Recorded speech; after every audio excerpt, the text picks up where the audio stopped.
Hola, ¿qué tal? Bienvenidos a un nuevo episodio de Películas e Ideología. En esta ocasión no vamos a analizar una película. Como pueden ver, tenemos dos invitados. Cristian no está aquí, está detrás de las cámaras ayudándonos con el staff. Y esta ocasión vamos a tratar más bien una situación de anime. Nunca habíamos tratado el anime como tal, este producto cultural que no viene de las sociedades occidentales, sino que viene de las sociedades, particularmente de Japón, y que de alguna manera ha tenido un impacto muy grande en el mundo. A nosotros creo que a veces se nos pasa de largo muchas de las cosas que pasan en los animes, porque igual que muchos otros productos culturales, igual que las películas, por ejemplo, infantiles, hay ideas ideológicas detrás del anime. Hay ideas acerca del orden social, acerca de la dominación, acerca de nosotros mismos, una antropología, una filosofía, una política, que pocas veces son discutidas desde mi punto de vista. Pero bueno, esta vez les traemos este tema. Y sin más, quisiera presentarles aquí. De un lado tenemos a el doctor Montero, a Carlos Montero. Él es sociólogo por parte de la UNAM. Y a José Manuel, que él también es sociólogo por parte de... la Universidad de San Marcos en Perú. Ahí lo tienen. Muy bien, pues podemos ir iniciando entonces con esto. Como otras ocasiones ya lo hemos comentado, este no va a ser un análisis de qué tan bien está hecho Attack on Titans, de qué tan bonitos están los dibujos o qué tan bien narrado está, sino más bien vamos a tratar las ideas que se encuentran detrás del anime, entendiéndolo como un producto de nuestra época. Entonces, dicho eso, yo quisiera entonces comenzar preguntándoles a ustedes cómo empezaron ustedes a ver anime, por qué les interesa ver anime y ¿qué tipo de animes les gusta o cuáles les han parecido interesantes? No sé quién quisiera comenzar. Bueno, estoy pensando como en el primer anime que vi, quizá. Yo creo que como muchos, al menos aquí en México, que pasaban por televisión abierta, Canal 5, era Dragon Ball. O sea, era costumbre que a las 8 de la noche se reunían todos para ver qué había en la televisión y pues ahí estaba Dragon Ball, ¿no? Era como una novela, pero con dibujitos, ¿no? Como vamos a ver qué está pasando ahora. Ah, vio ese bolito, se volvió luchador, creció, sigue avanzando, perdió, ganó. Entonces, yo creo que esa es una de las formas en las que fue entrando aquí, pues, en la cultura mexicana, el anime. Yo creo que después de eso sería quizá Pokémon, algo que sí me interesó, porque Dragon Ball lo veía más como por inercia, la verdad lo tengo borroso en mi mente, pero Pokémon sí me acuerdo que era wow, o sea, captura este monstruo, hay diferentes, tienes que ir avanzando, un anime como de juegos, dinámicas de, no sé, hay como interesantes que te atrapan, figuras además raras, ¿no? Porque no es como si fuera una serie con una persona normal, es como monstruos, es como fantasía, es como mucha imaginación.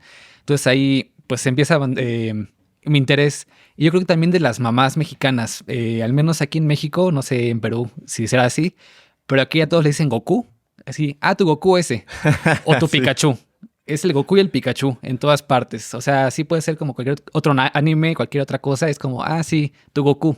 Porque pues se quedó bastante impregnado en los años 90, 2000 esta idea. Ya después, pues ya por mi cuenta, pues fui viendo otras cosas. Naruto, ya fui viendo que Evangelion, así como más clásicos. Me fui adentrando, ir buscando como cosas diferentes. Te encuentras con basura, te encuentras con cosas muy interesantes. Y justamente ahorita con Attack on Titan, que yo la conocí a la mitad de la serie. O sea, cuando iba como en la segunda temporada la conocí. Y padecí tener que esperar como 6 años para acabarla. O ¿tú te recuerdas cuando acabó desde la segunda temporada? Era tremendo porque era como de salió, pero se posterga el siguiente capítulo un año más. Y es como, no puede ser. Entonces sí, por ahí más o menos fue mi introducción al anime. Ok. ¿Y tú, José? Bueno, primero tengo que hacer una enmienda porque si me ven en Perú, los sanmarquinos me matarían. Bueno, yo soy de San Marcos, que es como nos decimos en Perú cuando estudias en la Universidad Nacional Mayor de San Marcos. Así que si me ven en Perú, ya hice el disclaimer completo. Pero al igual que Carlos, sí había este rollo de que, bueno, las mamás le llamaban a todo el Pikachu y el Goku, ¿no? Y era un poco, en efecto, un poco como mirar la novela, pero al menos en Perú sí veíamos con verdadera pasión Dragon Ball. O sea, Dragon Ball sí era una cosa así extremadamente importante para los niños, para los adolescentes, ¿no? Pero no se veía como un consumo cultural diferenciado, ¿no? O sea, particular en donde tú lo ves porque buscas algo más que el goce, ¿no? cuando pasó la época de la escuela simplemente me desconecté de todo lo que son animes y además nunca había leído un manga en mi vida. Pero con Attack of Titan fue el primero con el que no recuerdo la verdad cómo empecé a ver la primera temporada y dije no, maldita sea, necesito saber qué sigue después y empecé a descargarme los tomos para ver qué seguía, ¿no? Hasta que se me acabaron los tomos y yo ya estaba más preocupado por cuándo salía el siguiente tomo en lugar de cuándo sale la siguiente temporada. O sea, el anime para mí pasó a un segundo plano y el manga se convirtió en algo importante, ¿no? Pero con Attack of Titan lo que descubrí es que la magnitud narrativa del manga va mucho más allá del entretenimiento, ¿no? Sobre todo para un cierto tipo de mangas o de escritores de mangas o de dibujantes, ven el oficio como un vehículo expresivo de, al menos desde mi punto de vista, de tratar de elaborar algunos problemas subyacentes a la cultura japonesa, ¿no? Con Attack of Titan entendí eso. Y a partir de él fue que empecé a buscar otros. Pues ahí fue que me topé con Berserk, me topé con Monster, que para mí son como la trilogía importante para mí, ¿no? De ahí todo lo demás se compara bajo el baremo de esas tres Claro, obras, claro. ¿no? Y básicamente fue así. Perfecto, súper bien. Y digamos, ¿por qué creen, antes de entrar de lleno con Attack on Titans, yo quisiera preguntarles, ¿por qué creen que el anime tuvo tanto éxito a nivel global? O sea, porque recordemos que fue más o menos hasta la época de los 80s, los dibujos animados en realidad eran vistos más como una cuestión de niños. E incluso en el cine, cuando llegaba a ver algo similar, era efectivamente para cine infantil. Entonces, de alguna manera, si no mal recuerdo, fue Akira, la película que llegó en Estados Unidos en el 88, si no mal recuerdo, que fue el boom absoluto. Porque por primera vez, digamos, como que había un producto cultural dibujado que no era simplemente una historia de Caperucita Roja y el lobo, ¿no? Sino que era, en ese caso, la destrucción de una ciudad, el destino del mundo, ¿no? Como lo has comentado otras veces, la omnipotencia que se tiene a veces en algunos sujetos. Y eso, de alguna manera, rompió en absoluto. O sea, la rompió en Estados Unidos. Y provocó que otras películas pudieran tener como una recepción. Creo yo que incluso Berserk se benefició muchísimo de esos primeros impactos. Pero yo les quiero preguntar, ¿cómo se explican ustedes eso?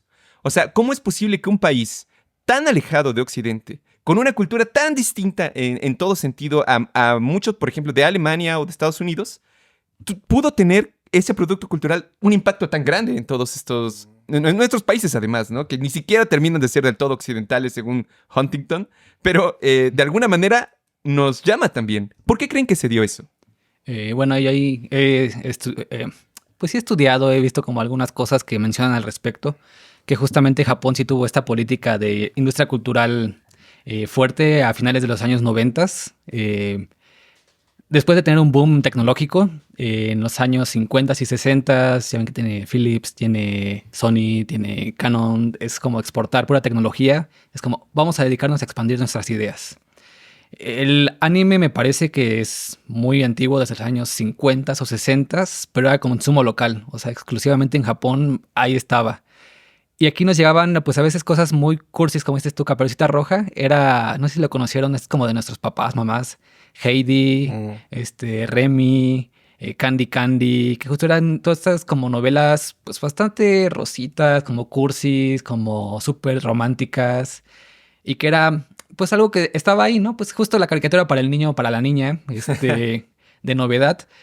Pero lo que he escuchado es que justo a finales de los años 90 el gobierno japonés lo toma como una política de Estado y empieza a impulsarlo. Es decir, tenemos que tener un embajador de Japón para el mundo. ¿Quién es este embajador? Es Goku.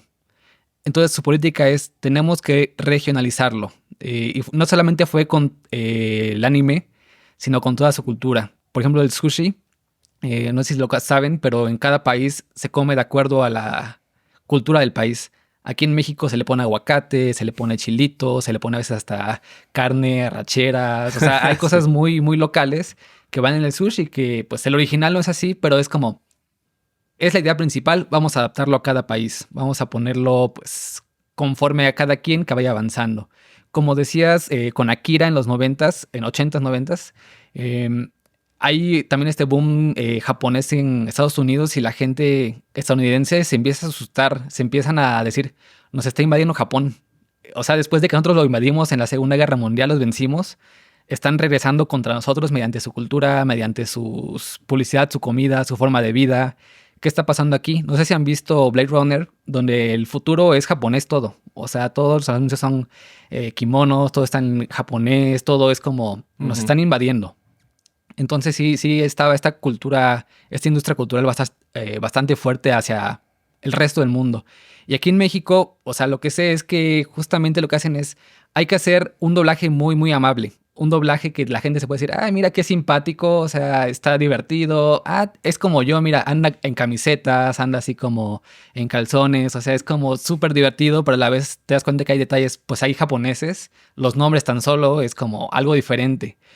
Y pues es una política que se ha estado impulsando para estar ahí presente, no solamente tecnológicamente, sino pues otra forma de ingresos y pues actualmente es una forma de entrar a la cultura japonesa. O sea, una vez que te interesa algo es como, ok, ¿qué es esta comida? ¿Qué es esta práctica? ¿Qué es esta tradición? Te vas adentrando y de repente es como, quiero ir a Japón. Sí. Y quedó. Es cierto, hubo como una especie de exotización, ¿no? De la cultura japonesa a finales del siglo pasado. ¿Tú cómo lo ves, José?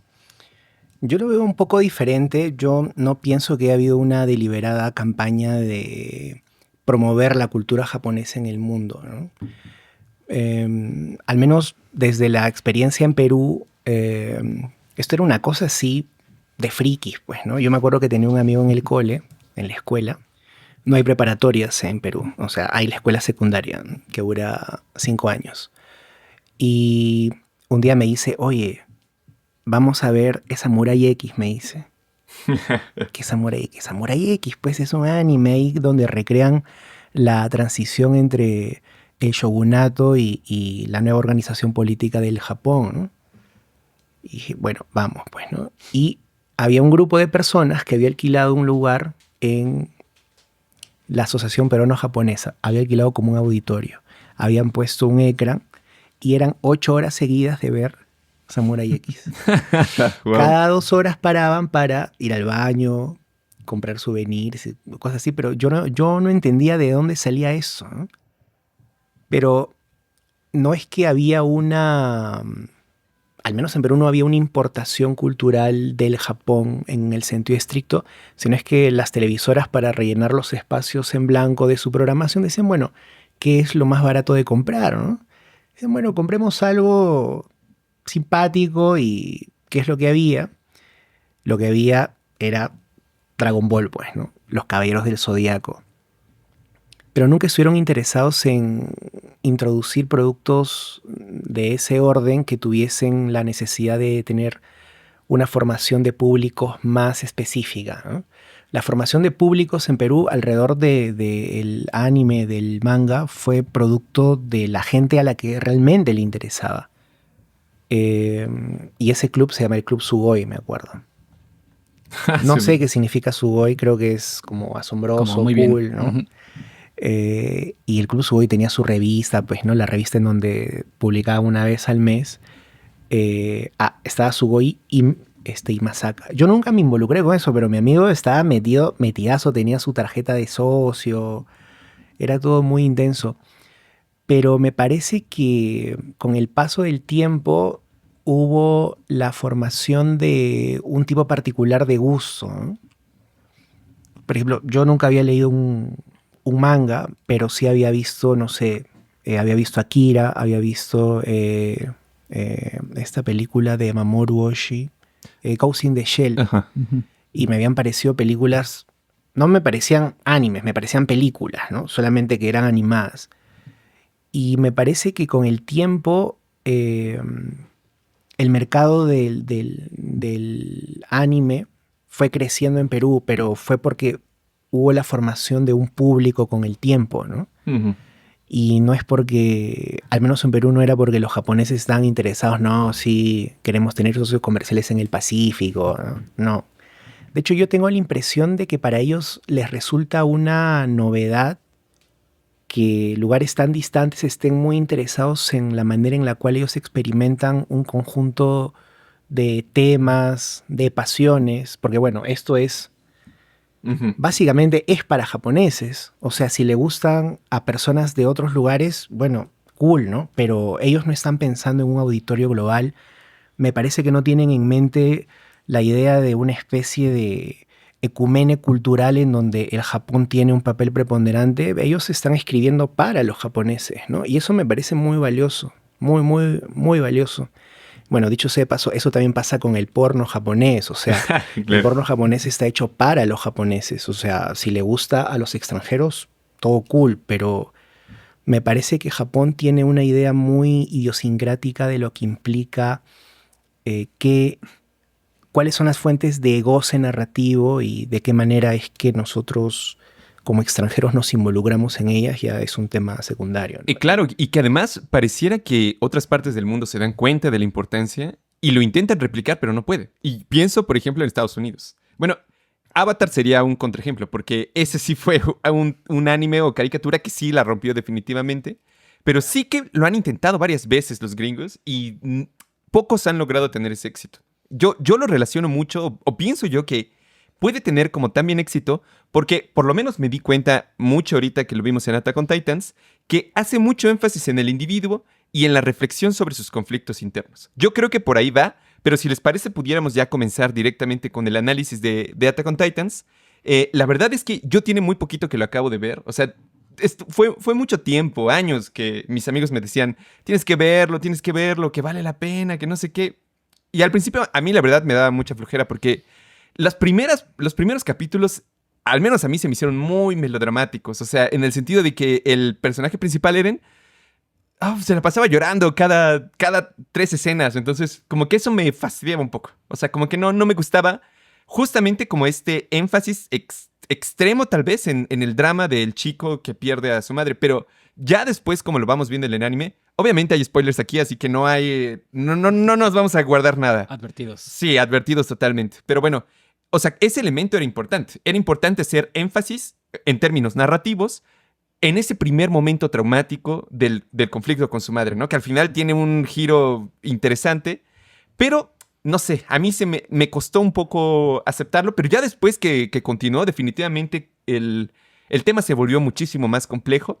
Y una de las ideas que a mí me llama mucho la atención y que incluso le comentaba alguna vez a Carlos, creo que no me gustó tanto que lo quitaran, es que me gustó que en un principio todo era la humanidad encerrada dentro de tres murallas. Pero eso, digamos, aunque era una situación catastrófica, prácticamente apocalíptica, a pesar de ello, al mismo tiempo como que eso te permitía distinguir justamente lo que significa la humanidad o por lo que se vale la pena pelear. Porque siento que hoy en día justamente las sociedades en el mundo en el que vivimos están mucho más consumidas por las identidades, digamos, nacionales. Ya no hablemos de las identidades muchísimo más particulares de cada grupo, pero sí que pensar así en la humanidad no creo que sea tan fácil para muchas personas hoy en día y que el anime por lo menos directamente así te lo ponía. Esa es la humanidad. Y tienes que pensar justamente que muchas de tus acciones, de tus máximas, tienen que ponerse como si fueran máximas para el resto también de la humanidad. Muy en el sentido kantiano, si lo quieren ver. Después no me gustó que quitaron esa parte narrativa, que obviamente la complejizan y todo lo demás. A mí no me gustó tanto. Ya no se vuelve a retomar. Pero, ¿qué les parece de esa primera, digamos, narrativa de la humanidad siendo acosada al final por los monstruos? Me pareció genial. ¿Ustedes cómo lo ven? Yo ahí pondría rápido como el contexto para quien no la ha visto y le interese pues verla. De repente es como ¿de qué me estás hablando? ¿Humanidad? ¿Murallas? ¿Ok? Nada más que diría como rápido el contexto para pues quien no la conoce. La historia va de que, justo como dijo Balam, la humanidad está amurallada porque en el exterior hay monstruos, hay humanoides gigantes que son los titanes, con los cuales si sales pues te van a comer básicamente. O si llegan a entrar a las murallas pues se los comen a todos. Y así inicia la serie, rompen la muralla y hay que preguntarse, ¿y ahora qué hacemos? ¿Corremos? ¿Nos aglutinamos? ¿Nos dejamos morir? Y sí, este drama en el primer capítulo muere la madre del protagonista y a partir de él pues se frustra, ¿no? Es como voy a vengar que te mataron estos monstruos y hasta ahí es como todo normal hasta cierto punto porque es como pues es una serie de personas contra monstruos, ¿no? Dices, ok, pues todo tranquilo hasta aquí. Justo para hablar como de esta primera parte, porque se va complejizando cada vez más y da giros. No sé a ustedes si les sorprendió, pero para mí era como giros y giros y giros en la trama. Era como de... Para mí el mensaje final es quiénes son buenos y quiénes son malos. ¿Cuál es el objetivo? No sé, siento que por ahí podría ir quizá mi idea general de la serie, pero... Bueno, en esta primera parte que ya decías, ya contando un poquito sobre esto, pues también me caía muy mal el personaje. Lloraba, o sea, hasta el cuarto capítulo que lo matan y te quedas como de, ok, mataron al protagonista, ¿ahora qué sigue? Pues sigues a ver hasta dónde queda el poder de las personas. ¿Qué haces si tienes poder o no tienes poder? Porque en este momento él descubre que tiene pues un poder que es ser un titán también, a voluntad más o menos. Él lo va descubriendo. Entonces es como, si tengo este poder, debo actuar a favor de todos mis compañeros, aunque odien a los titanes. Debo de evitarlo, debo de actuar a favor de quién. Entonces, si empiezan este problema, es como de, vamos a recuperar, vamos a avanzar lo que hemos perdido en la lucha contra los monstruos y vamos a tener pues esta capacidad armamentística que es un superhumano, que es un titán.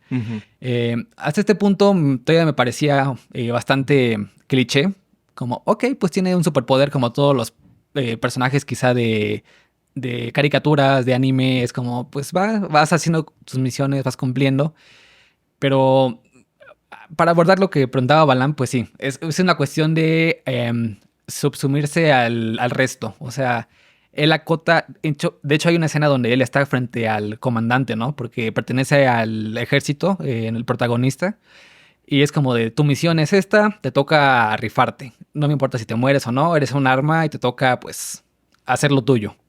O sea, hasta ese punto. Ahorita yo creo que vamos a seguir avanzando, pero por ahí. Claro. Es como una sumisión del individuo ante la sociedad, ante su jerarquía. Ya me olvidé de qué estábamos hablando. Attack on Titans. No, sí, lo sé. Digamos, como punto de entrada para hablar ya propiamente de esta obra, lo que me pareció a mí interesante fue no tanto el hecho de que la humanidad quedan muy poquitos y están protegidos en unas enormes murallas porque fuera está básicamente el horror, ¿no? O sea, no es posible organizar una vida medianamente vivible fuera de las murallas. O sea, las murallas son la garantía de la vida, ¿no? Pero lo que a mí me pareció curioso, y entiendo por qué mucha gente se irrita con el personaje principal, es que son dos niños que están imaginando previo al desastre, o sea, previo al primer nudo dramático, están fantaseando constantemente en qué es lo que hay fuera de las murallas, ¿no? O sea, aquí fuera, ahí donde se supone el horror es la norma, ¿no? Es lo que constituye la realidad. Y ese elemento de fantasía infantil es el que me parece organiza toda la constitución dramática de la obra, ¿no? Yo desde hace algún tiempo tengo la impresión de que los escritores de mangas son verdaderos lectores de tragedia griega, ¿no? Porque es básicamente la historia de un niño que desea conocer el mundo, ¿no? O sea, quiere ver qué es lo que hay fuera de las murallas.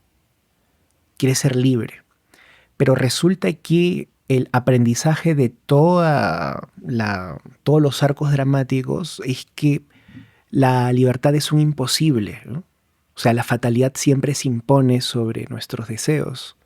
O sea, convertirse en un adulto implica renunciar a la posibilidad del cumplimiento completo de nuestros deseos, ¿no? Eso me parece, digamos, el concepto general del trabajo, y eso es lo que me parece que es tan potente, ¿no?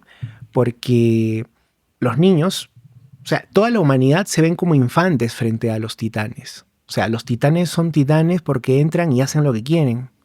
Tienen sus propias maneras de satisfacer sus rollos, todos están desnudos. Irónicamente carecen de genitales, o sea, desde un punto de vista freudiano, cuando uno ve a un titán, uno dice, este es un titán macho, es un titán hembra. Es como tener un punto de vista infantil de lo que implica las acciones de los adultos, ¿no? Acá está, bueno, todo está básicamente envuelto en la buena pluma para establecer la pauta dramática, ¿no? O sea, que hay personajes, pasa esto, pasa el otro. Pero los elementos centrales al principio es que estas murallas son las que acunan a la humanidad, ¿no? Y los titanes son como adultos que irrumpen en un mundo en donde los seres humanos están básicamente a merced de fuerzas que no pueden controlar y que tampoco pueden entender, ¿no? Es un punto de vista muy, muy infantil y me parece que con el paso del tiempo, o sea, con el paso de la historia, lo que sucede es que la búsqueda de la libertad simplemente se constata como un producto trunco, ¿no? O sea, convertirse en adulto implica aceptar los límites que la realidad le impone a tus deseos, ¿no? Entonces, ese concepto que está ensamblado con los titanes, la humanidad que se extingue, las murallas, que están hechas además de piezas de titanes, o sea, son titanes en sí mismos. Y luego todo el rollo de la guerra, la amenaza exterior, me parece que todos son elementos narrativos que permiten entender cómo es que esta idea de la humanidad y el crecimiento se ponen a prueba con la idea de la fatalidad, ¿no? Y bueno, el final por eso es tan polémico, porque introduce elementos que quiebran el ritmo narrativo del argumento central de acerca de si es posible ser libre o no, ¿no? Sí, Pero en fin, ya hablaremos es de muy eso. cierto esto, pero fíjate que yo no creo que la relación entre la humanidad y los gigantes sea la relación de adulto-niño. Sí existe esa relación y yo creo que justamente por eso, y esa sería como mi primera crítica, me parece como muy peligroso muchas de las narrativas dentro del anime, porque creo que aquí más bien los niños no eran la humanidad en sí misma, sino una parte de la humanidad que básicamente son los soldados y la gente de a pie. Que muchas veces, digamos, para empezar, la idea misma de los titanes, de los poderes de los titanes, solo se transmite a través de una línea sanguínea. Es decir, desde ahí me parece que ya quienes escribieron el anime dijeron, este poder tiene que tener como una cierta, tiene que constituirle una clase social, ¿no? Y no solo se constituye, literalmente son quienes terminaron armando todas las murallas y todo esto, pero constantemente, digamos, cuando los soldados están frente a una persona mayor, digamos, pensemos, por ejemplo, en los militares comandantes principales. Son representados como personas adultas, con rostros serios, que además toman decisiones muy difíciles muchas veces, ¿no? Que a veces tienen que mandar a matar, a morir a su propia gente, en balde muchas veces.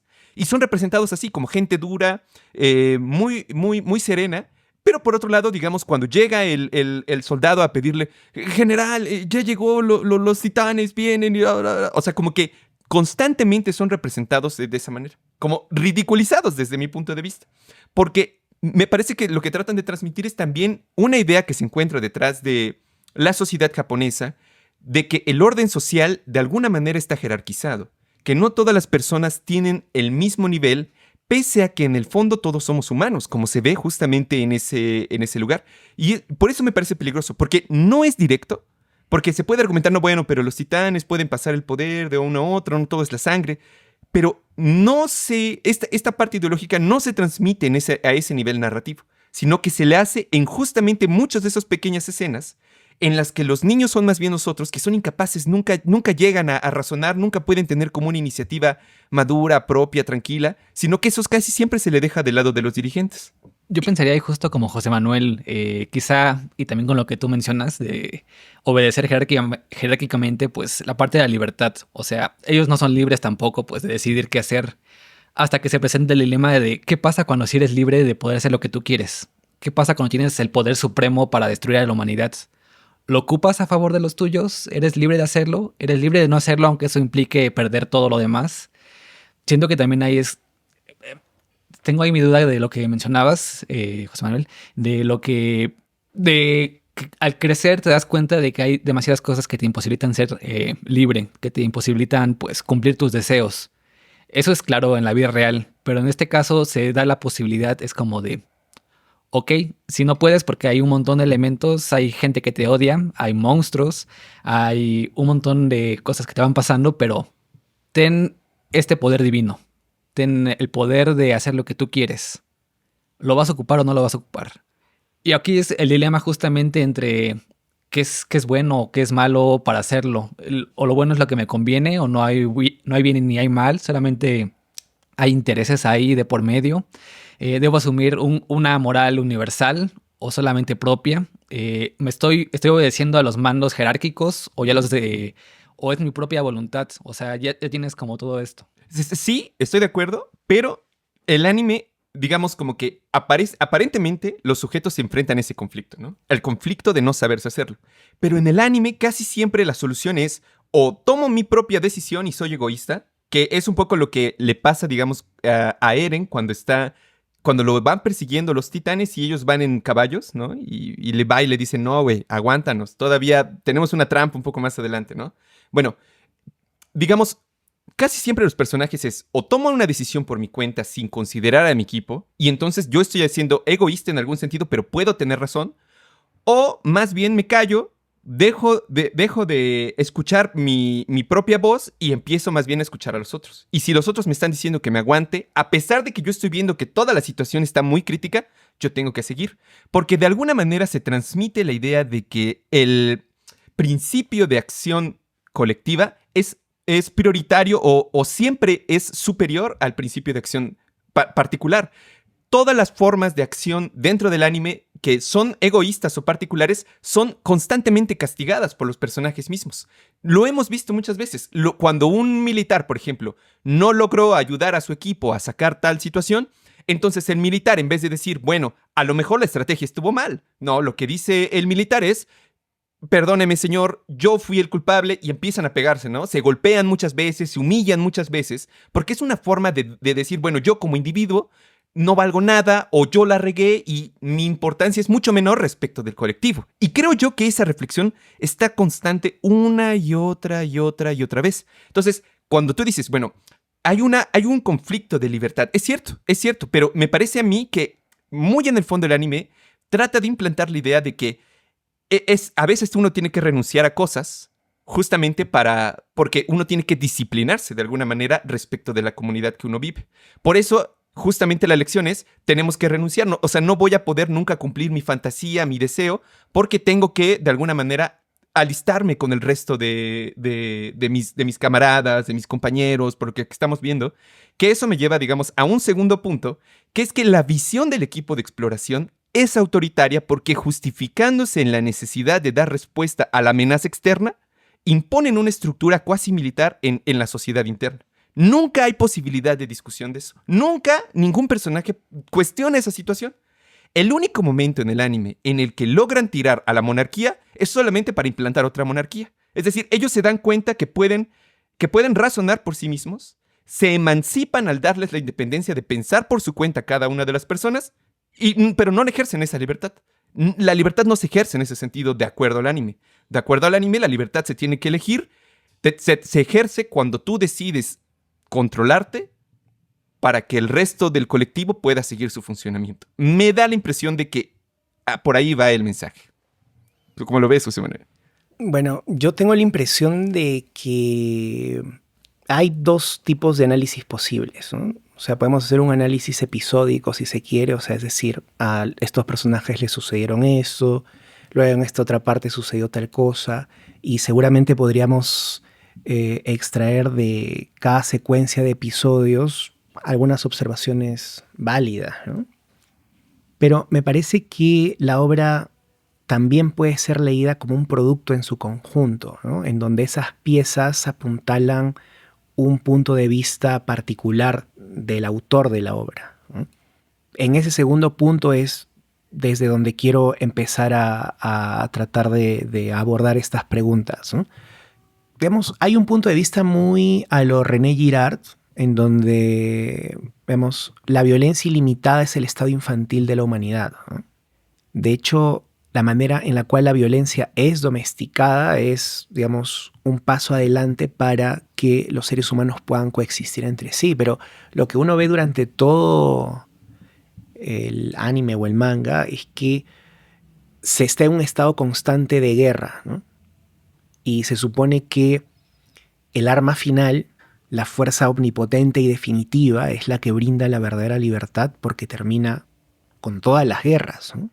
Ese es un pensamiento extremadamente infantil, pues. Es decir, tener un poder que pueda resolver todas las cosas solamente con el pensamiento. O sea, el deseo de Eren de activar el retumbar es como el deseo de un niño, pues, ¿no? O sea, que todo lo que se me opone desaparezca, ¿no? Y claro, nosotros quedamos aplastados bajo, o sea, literalmente, ¿no? Todo queda aplastado bajo el deseo de una sola persona, ¿no? Y me parece que, al menos para mí, la obra termina de encontrar su punto conflictivo con el problema de la libertad cuando llegan al mar. O sea, es otro límite inesperado. O sea, no se sabía ni siquiera que estaban en una isla. O sea, cuando llegan ahí y sale este rollo de yo puedo recordar las memorias de los titanes de ataque, tanto del pasado como de los que van a venir, pero como ya no veo que hay otro más adelante, bueno, yo soy el último, pues, ¿no? Y tiene que pensar qué hacer con eso. O sea, y tomar la decisión de una guerra ilimitada para acabar con todas las guerras para ser libre es en efecto una renuncia a cualquier otra posibilidad de organizar la vida social con una domesticación de la violencia que no implique la aniquilación del otro, ¿no? Entonces, cuando pasa todo o sea, cruzan el mar y llegan al otro lugar y encuentran básicamente una sociedad segregada, con migrantes, hay guerras entre otros países. Esta persona con un poder ilimitado no puede renunciar a ese poder. De hecho, el gran problema es que alguien antes había renunciado a la guerra. Pero renunciar al problema de hacer la guerra no es necesariamente domesticar la violencia, ¿no?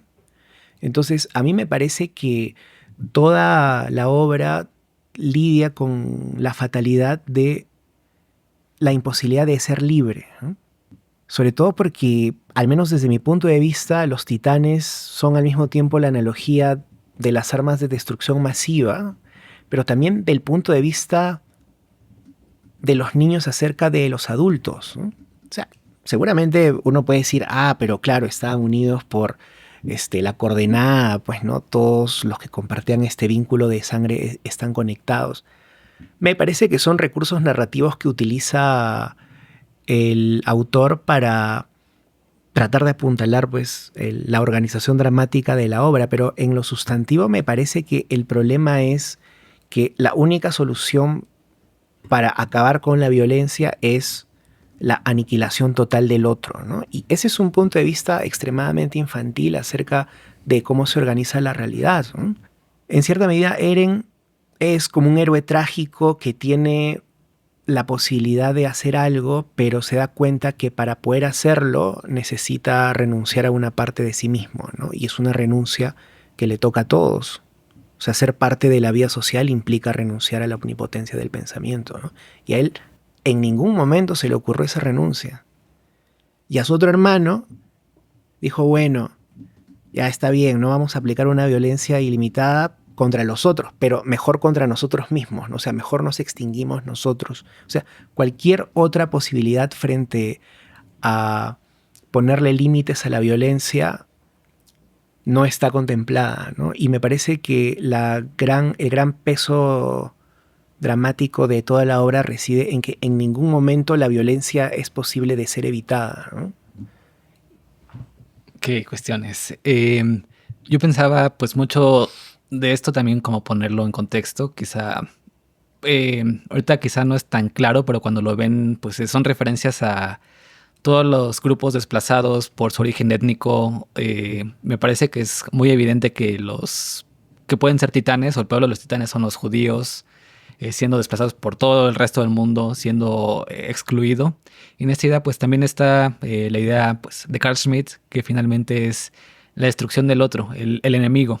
¿A quién considero enemigo? Pues a todo aquel que no es parte de mi etnia, de mi lugar en el que vivo, de mis amigos. Entonces como todos son un peligro plausible, es una posibilidad de que en cualquier momento me puedan eliminar a mí. Prefiero yo eliminarlos primero. Uh-huh. Entonces yo creo que ahí sí hay sí tiene esta idea pues también de Eren. No sé qué tan seguro estoy de acuerdo con tu idea de que Eren no es libre en lo que quiere hacer, aunque sí lo pienso cuando él se arrodilla ante su destino. Él conoce su destino, él es su propio oráculo, por así decirlo, uh-huh, y sabe lo que va a hacer y sufre a partir de ahí. Cuando ven en el anime, no sé, en el manga, porque no lo he leído, pero siempre es un joven soñador, como bien decían, quiero la libertad, quiero conocer el mundo, y cuando conoce su destino, pues se convierte en una persona súper emo, súper deprimida. Es como, ya me condené, pero está bien porque me condeno porque así lo quiero, pero así lo quiero porque yo me lo estoy diciendo, que alguien me lo dijo, que soy yo. Entonces, sí es esta idea también como del... siempre ha estado esta posibilidad, yo soy el que hizo esta posibilidad, pero también yo es el que la voy a cumplir. Ujú.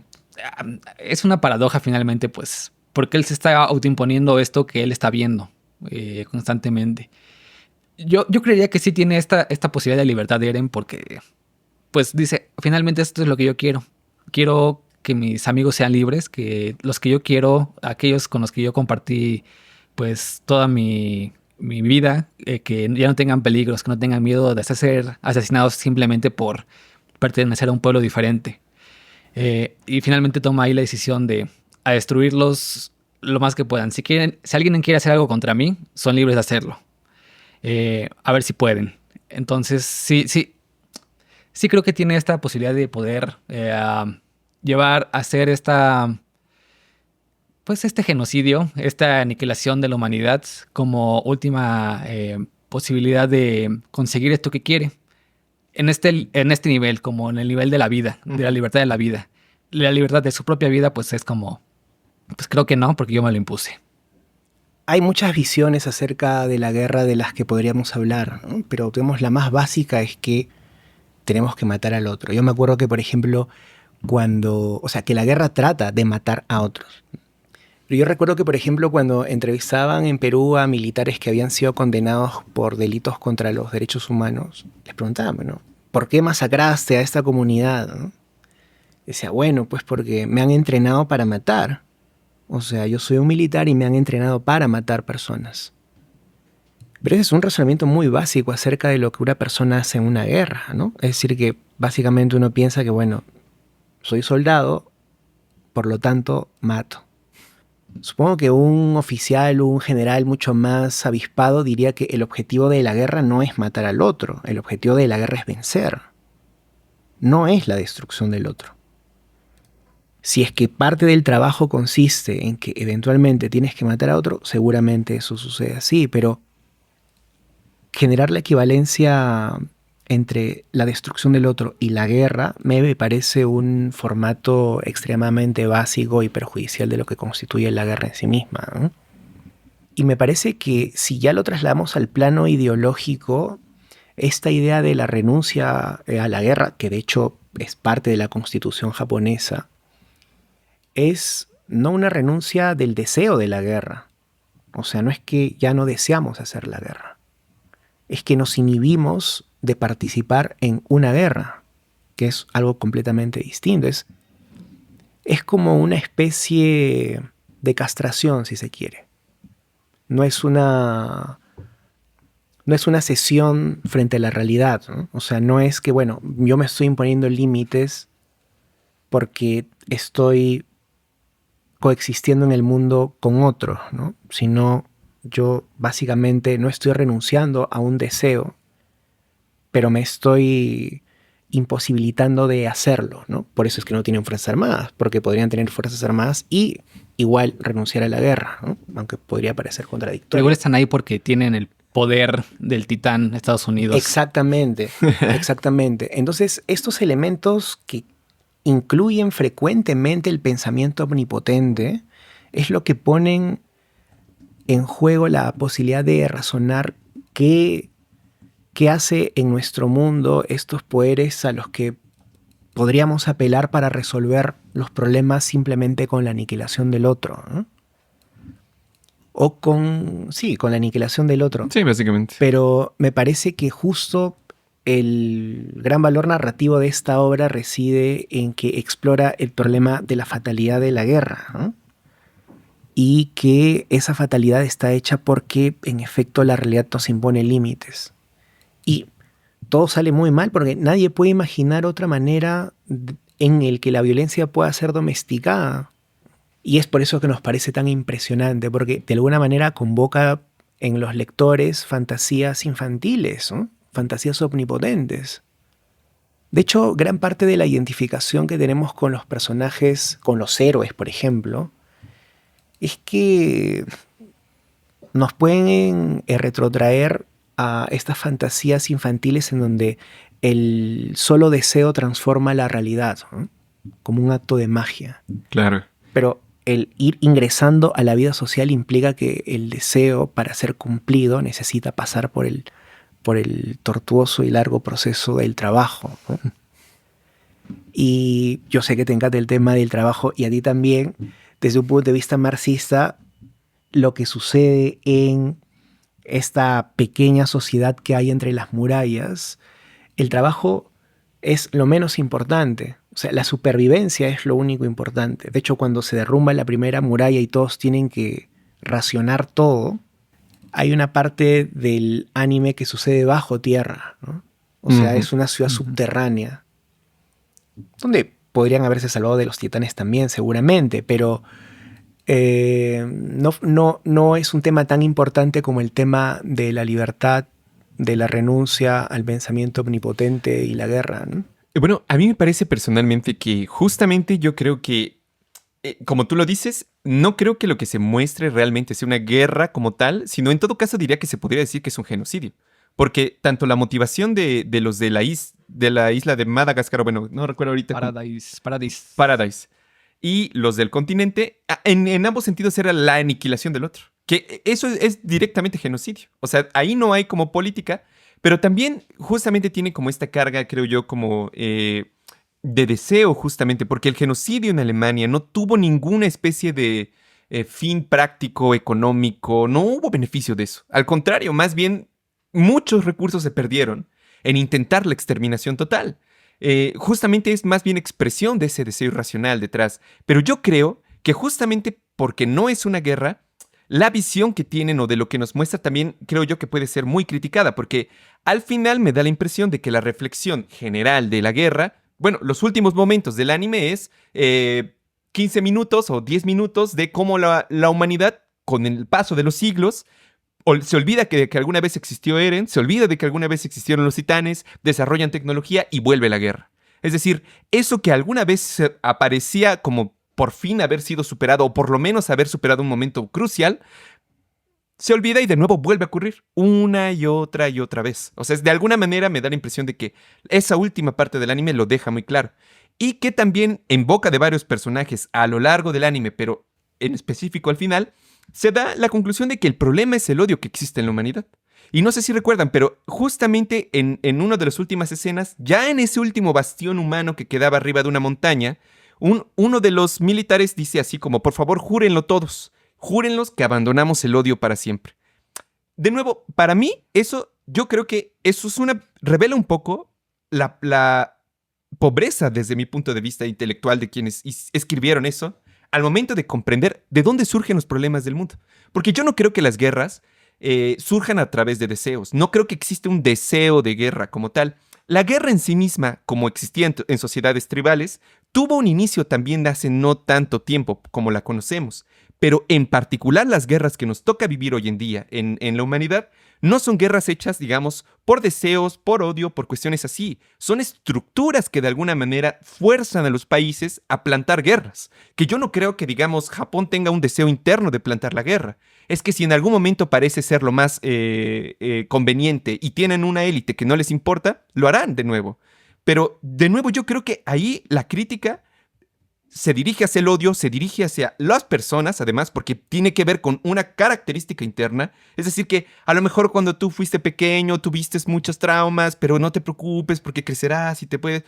Pero, de nuevo, las situaciones en el mundo no existen por eso. O sea, la guerra y todas esas otras taras que existen en nuestras sociedades vienen de problemas estructurales mucho más profundos desde mi punto de vista. Y plantearlo así, yo creo que, sinceramente, me parece perjudicial o hasta peligroso. Porque se pierde de vista justamente de dónde viene. Y ya nada más con eso termino. También hay una escena que me pareció bien curiosa y que también ideológicamente es muy importante. No sé si recuerdan, cuando está el padre de Eren en la muralla porque ya lo van a tirar y de alguna manera el último portador del titán de ataque le pasa su poder, ¿no? Pero antes de eso le da una visión general de cómo es la sociedad dentro de las murallas, ¿no? Porque él se va a ir a vivir allá. Y dice, bueno, pues ya sabes, hay un poco de desigualdad, ¿no? Pero mientras todos vivamos tranquilos, mientras todos tengamos más o menos seguridad, pues se puede vivir bien y tranquilo, sin ningún problema. De nuevo, desde mi punto de vista, es la naturalización de ciertas, digamos, de que las sociedades son desiguales, las sociedades tienen ya de antemano cierto odio interno, ciertos problemas que no se van a resolver nunca, así que, pues mientras tú estés seguro, tengas así como tu policía fuera de tu puerta, ni te preocupes por el resto. O sea, como que esa posibilidad jamás se lo presentan. Y a mí me parece eso, sinceramente, muy peligroso. Bueno, yo pienso que ya para abordar ese punto necesitaríamos hablar acerca de una teoría de la violencia, ¿no? O sea, ya no solo de la guerra, sino de la violencia en general. Y no sé si es el objeto de esta conversación, No. pero sí me parece interesante explorar el problema del deseo. O sea, en efecto no hay como un deseo de guerra, pues, ¿no? Pero la guerra sí es un vehículo para organizar deseos, ¿no? Se ha dicho, en la guerra parece adquirir una coherencia narrativa, un montón de deseos que fuera del estado de guerra serían censurables, ¿no? O sea, un estado de guerra implica básicamente la admisión de deseos que en otros estados no admitiríamos, ¿no? También implica la inhibición de otros, sin duda, ¿no? Entonces, este estado permanente de estamos bien detrás de las murallas, o sea, no estamos en guerra. Pero cuando una fuerza avasalladora sobre la cual no sabemos nada y está dispuesta y con la que tú no puedes negociar, ni dialogar, ni domesticar, ni nada, entra, simplemente tienes que replegarte a la otra muralla, ¿no? Tienes que hacer tu mundo mucho más pequeño. Y te das cuenta de que cuando el mundo es mucho más pequeño, entras en guerra con los que están más cerca a ti. O sea, hay problemas de alimentación, de escasez, quiénes son los que tienen vivienda, cómo se va a reorganizar este pequeño paraíso. De hecho, me pareció bastante... O sea, yo siempre me pregunté, ¿quién le puso nombre a la isla, ¿no? O sea, aparece en el mapa, fue el primer rey Fritz que se fue a la isla, fueron los de Marley que dijeron, irónicamente le vamos a poner este nombre. Pero un paraíso es en efecto eso, pues es un lugar en donde las cosas no cambian, ¿no? Bueno, en el infierno tampoco las cosas no cambian, pero me parece que esta aproximación narrativa de la obra sobre el problema de la guerra y de qué manera tenemos que renunciar a nuestros deseos de libertad absoluta como un componente esencial de nuestra relación con la realidad, yo sí sigo insistiendo de que ese es un tema interesante para explorar en Attack of Titans, ¿no? Y como una última coda sobre ese tema, me parece que, digamos, las grandes controversias que hay acerca del final es ¿qué hacemos con este poder omnipotente? O sea, ya es tan poderoso que ¿qué hacemos con él? O sea, ¿dónde lo ponemos? Y bueno, hay que ponerlo a actuar, ¿no? Y me parece que todo este rollo de... bueno, para abonar a mi punto de vista, todo este rollo de, bueno, la portadora originaria del poder de los titanes es una niña que está controlada por un adulto y que además, para volverse libre, tiene que renunciar a su punto de vista infantil acerca de cómo idealiza esta figura de la cual estaba enamorada. O sea, me parece que este asunto de lo infantil, lo adulto, el deseo y la renuncia a el poder ilimitado como la forma más real y humana de libertad son los problemas que están circunscritos ahí, ¿no? Pero este asunto de la coordenada, ¿no? Este especie de bicho gigante en donde está, o sea, me parece que fueron recursos narrativos para tratar de resolver el asunto. Sí. Uno podría decir que son más o menos afortunados. Por ejemplo, el recurso de, bueno, ya me quedan unas cuantas hojas, ¿qué hago? Bueno, voy a hacer que dos amigos se conviertan en titanes los dos y se empiecen a agarrar a madrazos para ver quién gana, ¿no? Y ninguno gana porque entra el tercer personaje, es casi como una tragedia griega, y tiene que cortarle la cabeza a la persona que ama para terminar con la autoimposición de volverse libre, ¿no? Porque, de hecho, las fantasías que tiene Eren mientras está conectado a la coordenada en el retumbar son fantasías de un hombre con una vida limitada, ¿no? Pero feliz.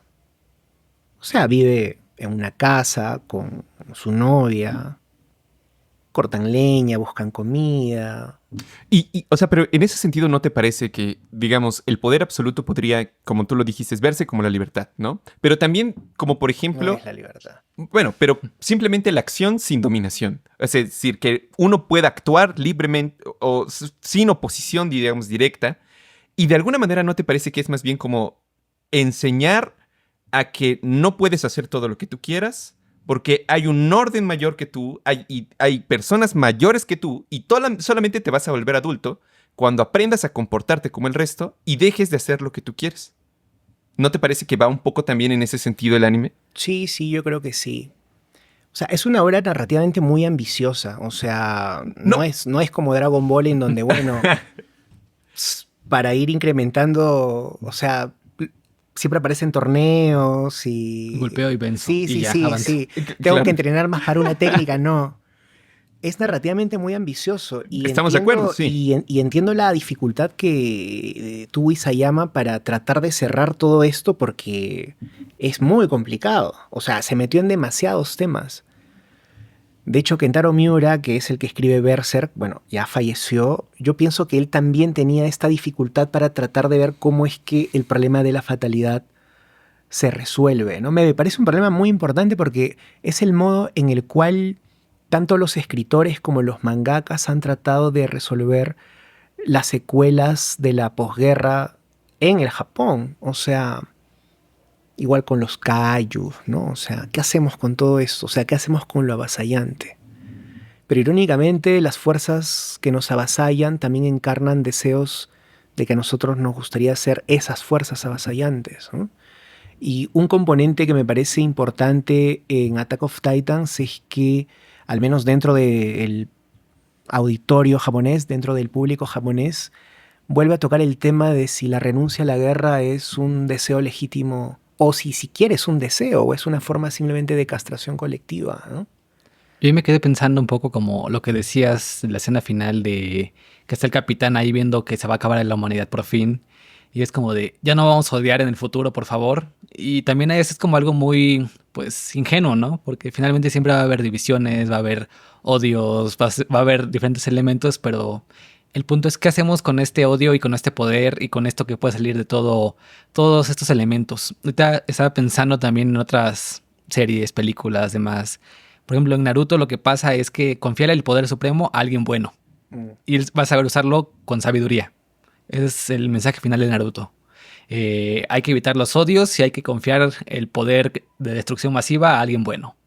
Estaba pensando también en Watchmen, que finalmente hay que confiar el poder de destrucción masivo a un miedo invisible que sabes que no está ahí, pero te puede matar en cualquier momento, que es el Doctor Manhattan, que en cualquier momento puede destruir a la humanidad si se le antoja. Entonces hay que unirnos contra este miedo invisible que puede estar por ahí. Estaba pensando en Star Wars, que creo que en sus primeros, bueno, los episodios 1, 2, 3 todavía, te plantean la posibilidad de evitar las guerras mediante discusiones burocráticas. Entonces, yo creo que eso también no le gusta a la audiencia. Es como, esa es la vida real. Claro. Porque justamente son discusiones, que el Senado, qué pasa, que se prohíbe, no hay que ir a mediar aquí, regular, hay que poner ciertas sanciones, pero en realidad hay que mandar un poco de ejército por si no funcionan las sanciones. Yo creo que ahí es como la parte menos infantil, más adulta, con Star Wars, los primeros episodios.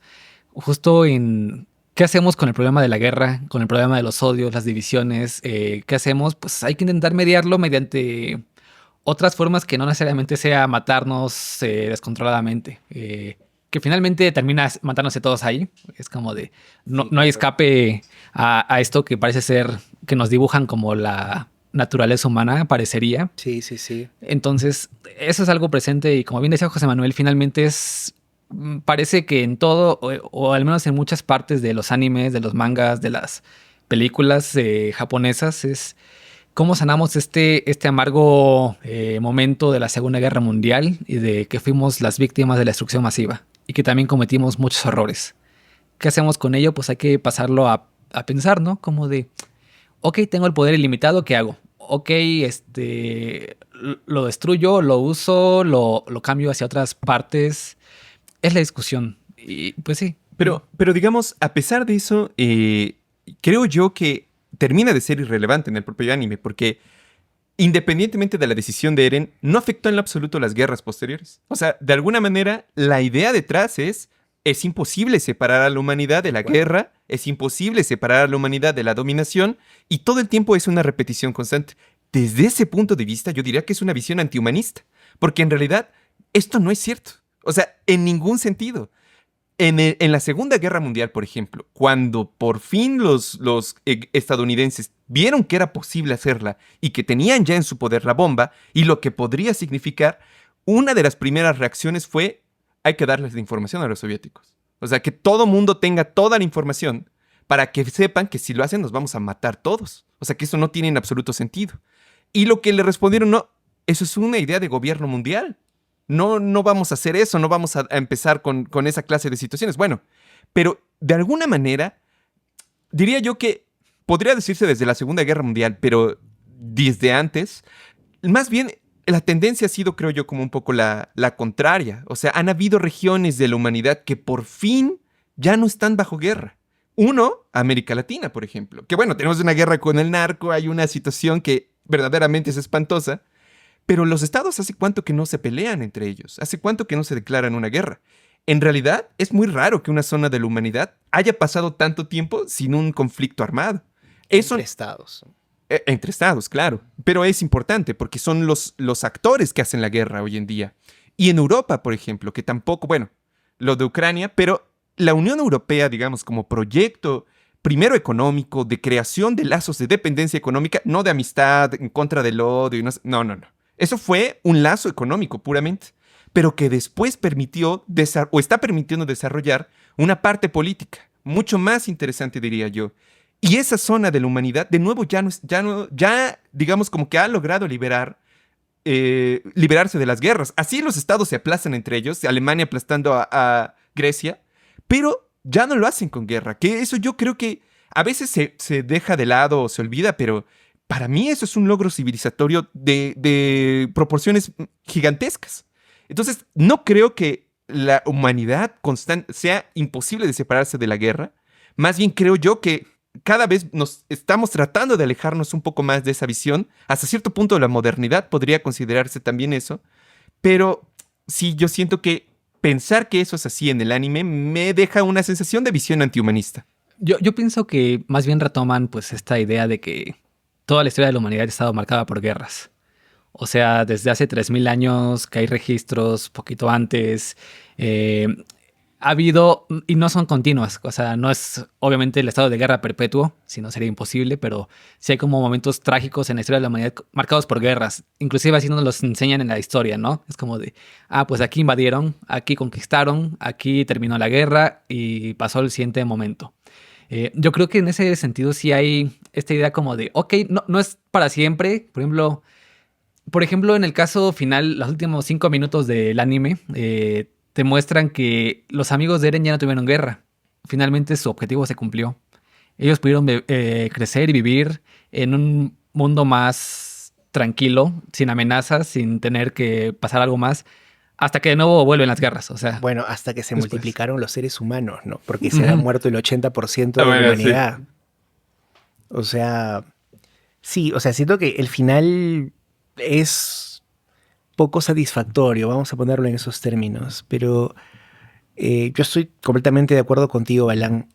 Me parece que esta idea de la posibilidad de renunciar a la guerra es, en efecto, un sinsentido, si se quiere. Pero imaginar otras formas en las que la guerra se vuelve parte de la vida social, eso me parece que no era el objetivo de Isayama. Me parece que su objetivo era poner a la guerra como un elemento para discutir estas cosas de las que ya les he comentado. Pero en efecto, los ejemplos que señala son bastante reveladores sobre cómo es que la guerra no es un destino manifiesto de lo humano, ¿no? Pero no es algo inevitable. O sea, es algo que está ahí, o sea, es parte de la realidad, ¿no?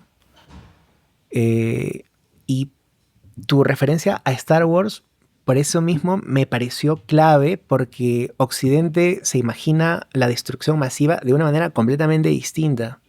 O sea, ¿qué es lo cool? O sea, al menos yo me acuerdo que cuando fui a ver no me acuerdo si fue el episodio, el de la amenaza fantasma o el que le sigue, en donde el conde Dooku saca del bolsillo un objeto y aparece en holograma la estrella de la muerte, ¿no? Qué buen nombre, además, dicho sea de paso, o sea, la estrella de la muerte. Entonces o sea, yo me acuerdo que en la sala de cine toda la gente decía, ¡ay, pero ya apareció la estrella de la muerte!, ¿no? Porque en efecto, o sea, en toda esta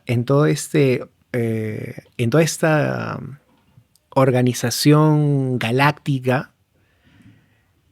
habían conflictos, pues, ¿no? Pero todo se arreglaba bajo la administración parlamentaria, ¿no? Y el asunto es que los Jedi, que se supone son como los diplomáticos, habían renunciado deliberadamente a la guerra, o sea, de lo cual no estoy tan seguro, pero para ellos no, o sea, no guerras. Pero resulta que hay un Jedi que dice no, o sea, la guerra es parte de la realidad, o sea, va a pasar en algún momento, ¿no? Y es mejor que tengamos un ejército.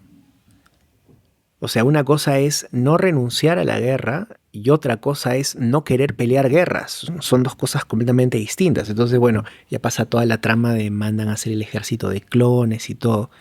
Pero el arma definitiva, que es la estrella de la muerte, queda ahí como por ahí dando vueltas, ¿no? Y cuando uno entra a la trilogía clásica, la estrella de la muerte se vuelve algo importante porque termina el conflicto con un solo disparo. O sea, es como el retumbar, si es que lo quieres, ¿no? A nivel planetario. O sea, presionas el botón y se acabó. O sea, no hay más que hacer. No hay más que hacer.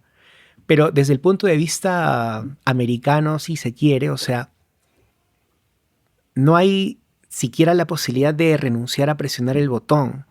En cambio, en Attack of Titans, el problema es que tú tienes el botón y has renunciado a la idea de utilizarlo, ¿no? Y el acto de libertad de Eren es apretar el botón, ¿no? O sea, es un punto de vista muy infantil, de hecho, o sea, es digamos, argumentativamente más sofisticado el trabajo de Isayama, pero en Star Wars el problema es que, o sea, sí, pues, o sea, podemos apretar el botón. Tienes toda la razón. De hecho, yo creo que está muy relacionado también con esto que... O sea, para terminar eso, quiero decir, o sea, para que veas cómo es que dos armas de destrucción masiva así, o sea, como dos armas de destrucción masiva tienen organizaciones del deseo completamente diferentes, ¿no? O sea, esa es la secuela de una violencia ilimitada, pues. O sea, y lo loco es que la estrella de la muerte, o sea, en las 3 nuevas películas, ya no basta con que la estrella de la muerte destruya un planeta, no. Hicieron un arma que destruye un sistema planetario completo, o sea, y podrían imaginar así un arma que destruye una galaxia, qué sé yo, pero nunca está proscrito el deseo de, o sea, nunca se pone en controversia el deseo de apretar el botón, ¿no? Pero en Japón sí, pues. Sí, entonces, totalmente. eso sí me parece... Es cierto, o sea, como incluso estas partes melodramáticas que a lo mejor nos sacan un poco de onda a algunos, tiene que ver mucho justamente con que los japoneses tienen muchísima más atención justamente al comportamiento y al conflicto que implica, ¿no? Que eso es genial, porque justamente en Star Wars jamás es un problema de conciencia. O sea, incluso los propios personajes tienen el problema de el bien y el mal resuelto de antemano. De alguna manera. Justo es como la nazificación, ¿no? Es como de obedezco, soy un burócrata, me toca apretar el botoncito, maté a la gente, fin. En Star Wars es totalmente así. Y aquí ya es la libertad de, ups, ¿ahora qué hago? Nadie me está diciendo qué es lo que debo de hacer. Debo de asumir yo la responsabilidad de hacerlo o de no hacerlo. Sí, claro, porque, o sea, bueno, desde mi análisis tiene que ver mucho con esto de poder introducir o no liberar tanto al individuo de la parte social. Que eso yo creo que en Japón sí ocurre mucho. O sea, bueno, no sé si ustedes han escuchado como algunas narraciones de cómo es allá. No sé si han ido.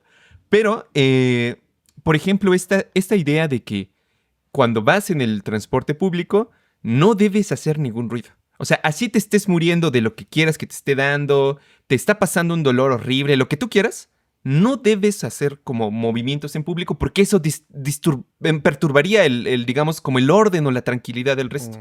Y no queremos hacer eso. Entonces, disciplínate, por así decirlo. Y yo creo que eso es muy interesante porque, como tú lo dices, o sea, en Estados Unidos está la orden directa, nunca es un conflicto para las personas en la conciencia. Pero también porque quizás no le prestan tanta atención a ello, justamente porque hay muchísima más maleabilidad en ese sentido. En cambio, en el caso japonés, le hacen tanta atención a ello, justamente porque buscan que el individuo por sí mismo sea quien ejerza un poco esa violencia contra sí mismo. A lo mejor una visión muy Foucaultiana si lo quieren ver, pero creo yo que por lo menos sí resalta esa parte de la sociedad japonesa y que sí se ve, creo yo, reflejada constantemente en eso. Pero toda la razón, o sea, el problema de la conciencia está. El problema, siendo yo, es que no le dan más opciones. Como que a veces la emancipación no aparece entre las opciones.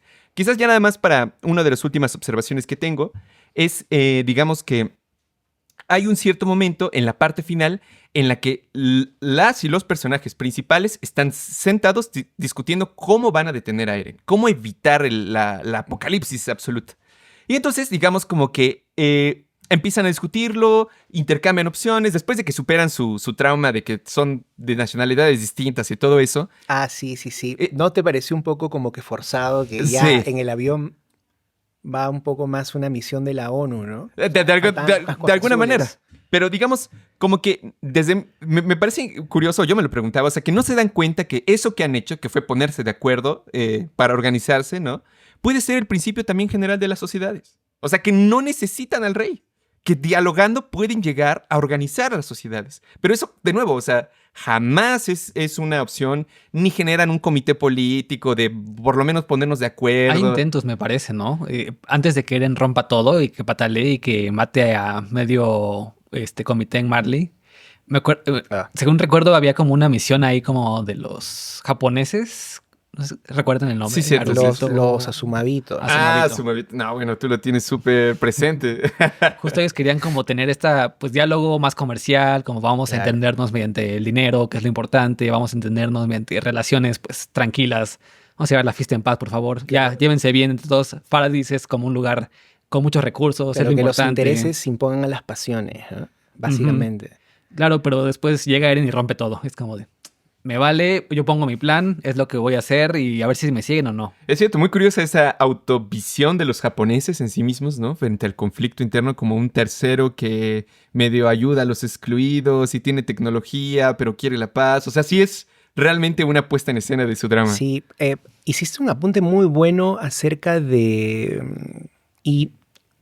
de la autorregulación de los deseos, ¿no? Yo no pienso que sea demasiado Foucaultiano lo que mencionaste. De hecho, me parece que esta autocoacción, para ponerlo en esos términos, tiene que ver con qué lugar tiene en la cultura de masas del Japón los deseos que no están permitidos en público. O sea, en efecto, es una sociedad, digamos, con una estructura normativa muy, muy, muy clara, ¿no? Todas las cosas tienen que estar en su lugar para que funcionen. Y cada individuo tiene un lugar muy específico sobre lo que tiene que hacer, ¿no? Sin embargo, bueno, eso implica que el orden público admite unos deseos y proscribe otros, ¿no? Pienso que el gran conflicto de la sociedad japonesa tiene que ver con qué deseos se admiten y qué deseos no, ¿no? Yo sí pienso que gran parte de la cultura de masas en Japón lidia con ese conflicto, ¿no?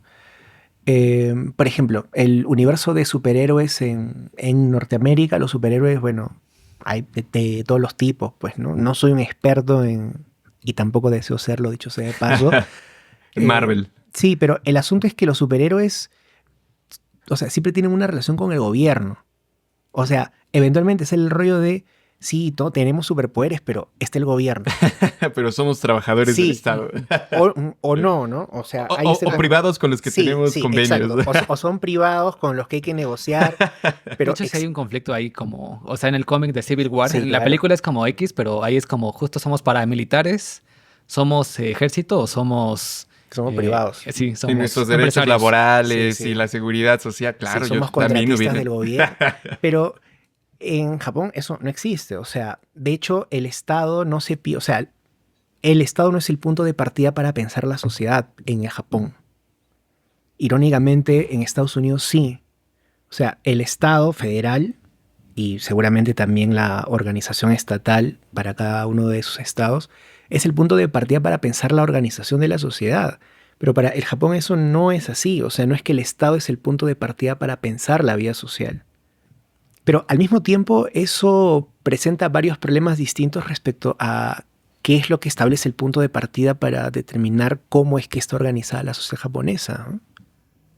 La religión era muy importante. De hecho, la presencia religiosa del emperador era una garantía de que este orden no provenía de una forma estatal, sino de un elemento divino y qué sé Ujú. yo. Sí, sí, sí. Entonces, que los norteamericanos los obliguen a renunciar a la garantía ontológica del orden social, pues es una cosa recontra jodida. Y que además renuncien a la guerra, me parece que esta reorganización pública de los deseos admitidos en la vida civil fue una cosa verdaderamente aplastante para una parte significativa de la organización del yo de los japoneses, ¿no? Pero ¿no te parece también una consecuencia, digamos, que diría yo incluso pensándolo hasta fascista?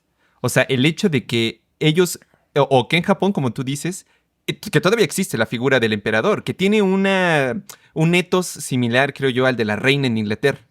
O sea, sí sigue siendo así Ahora como sí, la ahora sí. figura que representa el estado étnico. Es decir, de nuevo, como que me trae mucho esa idea como fascista, porque en Estados Unidos justo tienen que partir del Estado, porque ya no pueden hacerlo desde Dios, ni tampoco hay estructuras, digamos, étnicas de cada uno. Bueno, últimamente sí, en las películas muy identitarias, pero en general no es el punto de partida porque tampoco tiene ese peso. En cambio, justo sería un ejemplo o evidencia de que quizás esa idea, digamos, de la nación en Japón está mucho más cercana a lo que conocemos como fascismo. Pero no sé, no conozco, Sí, me falta más estudio de sí, Japón. sí, No es sé un si tal tema. cual fascismo, pero sí es como actuar en conjunto para que no perjudiques a los demás, a los tuyos. O sea, a los que te rodean, aunque no los conozcas, es como actúa pensando que te puede pasar a ti. Entonces es Sí, como una máxima ahí. sí, pero además ellos siempre están pensando en los japoneses. Ujú. O sea, los americanos piensan en ellos como el punto de partida para pensar la humanidad, pero los japoneses no tienen esa pretensión en ninguna medida. O sea, si Ujú. uno lee, por ejemplo, un libro de sociología japonés, no ve que de trasfondo hay una especie de noción de el ser humano. No, lo que hay de trasfondo es el punto de vista de un japonés, ¿no? Ujú. ¿Qué es ser japonés? Eso seguramente puede verse de distintas maneras, pero ellos están pensando en sí mismos, ¿no? En cambio, los norteamericanos se ven, o la cultura de masas norteamericana, para ser más preciso, están pensando en qué tipo de noción ecuménica son, o sea, son las que están de trasfondo respecto a cómo piensan el mundo, ¿no? O sea, ellos son el estándar de lo humano, vamos a ponerlo así. Pero ese cambio entre pensar lo humano desde un punto de vista muy local, si se quiere, a otro universal, me parece un problema básicamente kantiano. Muy interesante, no objeto de esta conversación, pero sí me parece interesante. Y eso queda muy claro en la cultura de masas. O sea, los japoneses hacen sus cosas para ellos. O sea, es así muy claro, muy claro. No es como en Corea que, por ejemplo, todo el asunto del K-pop sí es una política pública claramente establecida, ¿no? Parte de su política internacional. Pero el Japón piensa básicamente en los japoneses, ¿no? Ujú. Y cuando mencioné al principio el tema del porno, me parece que parte de los deseos no admitidos en público están claramente expresados en cómo hacen su porno. O sea, uno ve el porno californiano y está hecho para todo el mundo. O sea, es como una película de Michael Bay. O sea, tú la puedes ver en cualquier parte del mundo y sabes que es norteamericana y está hecha para todo el mundo. Puede verse en todo el mundo, pero uno ve el cine para adultos en Japón y está hecho para los japoneses. O sea, está pensando en sus fantasías, en sus trabajos, en las relaciones con los vecinos, los próximos. O sea, Muy cierto. uno ve que hay una intimidad cultural, para utilizar un término Que recién vi. recientemente adoptado, pero uno ve que en efecto eso está presente, ¿no? Y me parece que Attack of Titans es parte de ese elemento de verse a sí mismos, ¿no? No están pensando en la guerra, en el sentido humano, están pensando en ellos, ¿no? Y de nuevo aquí, ¿no? Es como lo que pasa en Paradise, porque son una isla, encerrados en sí mismos, Claro. piensan en lo que ellos están viviendo, aunque sea una temática alemana, o sea, la estructura la de las casas, los nombres, los rasgos faciales, finalmente es como pues una idea de que somos una isla, vivimos nosotros y aquí estamos bien hasta que conocimos al resto del mundo. Que Claro. también fue lo que exacto. pasó con Japón. ¿Qué? Sí, Sí, tienes sí, toda la razón. Y como decía José Manuel, justo ellos, o sea, también su música, películas, es como de, todo es en japonés, no lo voy a doblar, no me interesa que hablo inglés, no voy a hacer eso.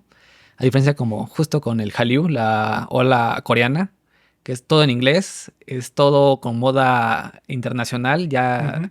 hay moda china de Corea, hay moda hacia Europa, hay moda hacia América Latina. Entonces, tú vas a cantar en español, tú vas a cantar en chino, tú en inglés, tú quizá en francés, y justo para vender. Pero japonés, si quieres estar conmigo, adáptate a lo que yo hago. O sea, yo no voy a separarme de mis tradiciones. En mis animes siempre voy a poner algún elemento muy tradicional de mi religión, de mi forma de vestir, de actuar, demás. No voy a pretender que soy otra persona. Si te gusta, bienvenido. Ahora, otro paralelismo interesante ahora que mencionas esto es el hecho de que básicamente Japón ya no tiene tasa de natalidad positiva, ¿no? Y esto, ¿qué relación tiene con el hecho de que el medio hermano de Eren diga, bueno, miren, en vez de matar a todos los demás, mejor nos esterilizamos colectivamente, ¿no?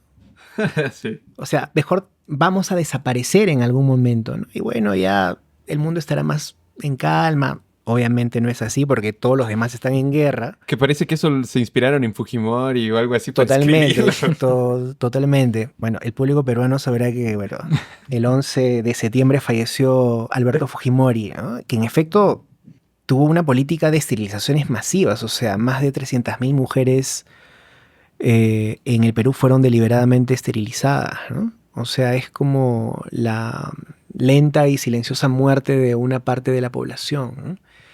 Entonces, sí, pues esta idea de encierro, de sentimiento insular, ¿no? De intimidad cultural, sí me parece que la obra de Isayama expresa todos esos elementos, ¿no? O sea,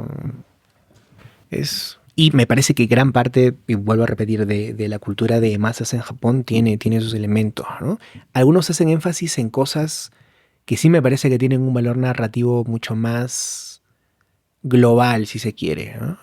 Como con Berserk, por ejemplo. O sea, Berserk sí me parece que su dimensión narrativa, su ambición narrativa, ya excede los límites de lo japonés, ¿no? O sea, en muchos sentidos, Pues bueno, creo que hemos tratado ya bastantes temas de Attack on Titans. La verdad dudo que haya un análisis tan profundo como el que hicimos hoy. Pero bueno, antes, digamos, de terminar esto, obviamente ustedes recomiendan Attack on Titans, ¿no? Yo quisiera preguntarles, digamos, para las personas que no han visto un anime, ¿por qué deberían de ver o qué creen que se estén perdiendo de ver anime? ¿Y qué anime les recomendarían para iniciar? Yo diría que hay diferentes estilos de animación en el mundo. El estilo norteamericano, si están más cercanos a ello, quizá ven caricaturas, quizá pueden identificar a los Simpsons o Cartoon Network o Nickelodeon lo que han hecho. Lo que hacen generalmente es jugar con algún animal y ponerle una situación humana muy típica. Y fin, no hay nada más que un conflicto cotidiano, quizá por así decirlo. Lo que sucede muchas veces en el anime es que juegan con la animación. No se limitan a poner un cuerpo humano, pensando lo que sea como con Disney, lo que han hecho pues desde sus inicios hasta ahora. que lo más fantasioso que pueden hacer es un dragón o algo así. No sé, estoy pensando que sean intensamente, que es como, pues hay unos dibujitos que se ven interesantes, se ven diferentes, pero hasta ahí. Y el anime, lo que yo he visto mucho es que juegan con la imaginación de lo que puedes llegar a animar. Y hablábamos de Akira. Akira creo que es un shock, así un Sí. barrido completo, porque de repente empieza a ver que una persona empieza a mutar, empieza a modificar totalmente. Hay colores alucinantes que no te imaginabas que podía haber, formas del cuerpo humano que tampoco te puedes imaginar que podía llegar a ver, detalles visuales que en una película no se identifican muy claramente porque pues, están construidas en un set bastante, a veces simple, a veces muy computarizado, pero ahí es el detalle de ponerle a cada casita una lucecita, pero al final hay estos elementos, también hay detalles que puedes ver como el entusiasmo del autor, los autores que hay del fondo. Al menos de la parte técnica, la parte visual yo siento que es mucho más bello, más emocionante, más atrevido, que pueden llegar a desarrollar ideas diferentes. Y pues también hay ideas mucho más adultas que en Occidente. En Occidente la animación es para niños, es básicamente chistes básicos, es elementos pues ahí cotidianos, como decía. Estoy pensando también en BoJack Horseman, que son elementos de la vida común, pero puede ser una serie con personas y ahí se termina. Pero lo que pasa es en el anime es que ponen estas cuestiones morales, ponen estas tragedias, ponen estos dilemas de personajes bastante serios. Ahí tratan temas que quizá no se pueden ver como los suicidios, se pueden ver temas asesinatos, se pueden ver las guerras, que no son tan comunes de ver en la animación occidental. Entonces, por esta parte yo creo que sería, pues, anímense a ver esta otra parte del mundo, esta parte que también pues es muy, muy poderosa económicamente, porque también tiene una industria muy fuerte para ello, y que se pueden acercar a estas otras narrativas, otros discursos de cómo pensar las cosas, que no todo solamente es buenos y malos, como aquí nos han acostumbrado a ver, resolvemos el problema y se acabó, sino que puede haber problemas de fondo, puede haber cosas que no se pueden resolver, puede haber elementos donde el protagonista en realidad no es tan bueno, no es tan malo, o ni siquiera tiene una moral. Hay estos elementos inclusive en el cine infantil. Con Ghibli, no sé si también ven Ghibli, pues también hay elementos que son para niños y hablan de la guerra y hablan de la forma en la que lidian las personas, que no necesariamente hay que matarnos, también hay que ver otras formas de entenderlo, hay que jugar con la fantasía, hay que imaginar más allá de lo que tenemos estos blancos y negros. Ok, ¿y qué anime recomendarías? O bueno, si quieres, piénsalo o... Para la siguiente ronda, déjame pienso alguno. José Manuel, por favor. A ver, venga, cúbreme. José Manuel. Esta es la pregunta más difícil de responder para mí. Yo pienso que, como en casi todas las cosas que valen la pena en la vida, lo importante es el placer, ¿no? Y, bueno, probar nuevas cosas no está mal, ¿no? A ver si te gusta. Yo no estoy muy informado de en qué anda el anime ahora, pero me parece que ha habido como una sobreproducción de animes. No tengo una idea muy clara de por qué razón, realmente tampoco me importa. Pero, por ejemplo, ahora está muy de moda todo este rollo del Isekai. O sea, es la misma historia contada con personajes. Isekai es... Isekai literalmente significa otro mundo. Y es un personaje que muere y renace en otro mundo, pero con superpoderes. Renace millonario. Sí. Es el príncipe de un reino, qué sé yo, cosas así. Entonces, yo no sé si para iniciarse en el anime sea una buena idea ver lo que actualmente se ve. Yo recomendaría, casi como en cualquier otra cosa, irse a los clásicos, ¿no? O sea, ahí sí no hay pierde. Son obras que han superado la prueba del tiempo y que me parece que brindan una significativa cantidad de goce, ¿no? O sea, si a uno le gusta la buena literatura, va a encontrar en el anime y en el manga cosas realmente excelentemente escritas, ¿no? Entonces, si uno goza con eso, lo va a disfrutar. Y si le gusta el entretenimiento, también hay cosas que o sea, el entretenimiento a secas también hay cosas que me parecen bastante cool. Y primero escucharé las recomendaciones de Carlos y ya luego iré con las mías. Que ya he recomendado uno a lo largo del programa, que es Berserk, que a mí me parece también que es muy bueno, pero Carlos, entonces, ¿ya pensaste en alguno? Estoy pensando como lo que decía José Manuel, nada más como nota cultural con el exceso de isekai, sí, porque ya hay como de renací en un refrigerador, renací en una araña, renací... Gregorio, sí, como Kafka, ¿no? Yo diría que lo mismo, o sea, yo solo lo diría que son por dos puntos, que es la importancia, digamos que en el anime se le da más importancia a los personajes, a la psicología de ellos, incluso personajes secundarios que nada más van a aparecer en un episodio, a veces tienen todo un drama detrás de su vida, ¿no? Las experiencias que tuvieron, eso que casi no se encuentra, por ejemplo, en las películas de Marvel. O sea, en Marvel es el capitán que está ahí y todo lo que conoces de su vida es las últimas dos películas que ha estado ahí apretando el botón de disparar, ¿no? O sea, es más o menos eso. Sí hay como una importancia mayor y que además también puede servir para contrastar, yo creo, justamente los productos de Occidente. O sea, uno se alcanza a dar cuenta tanto de las carencias como también, diría yo, de las carencias del anime mismo japonés, o sea, de las limitaciones evidentes que tiene, pero nos habla mucho de la sociedad japonesa. Yo creo que hay muchos animes que la verdad no valen la pena en lo absoluto, o sea, sinceramente no, pero tampoco conozco tantos como para decir, esto sí, esto no. Sí, sí, es un universo demasiado amplio. Es muy, muy amplio. Entonces, como todo lo que es así tan grande, escapa realmente a generalizaciones demasiado simplistas.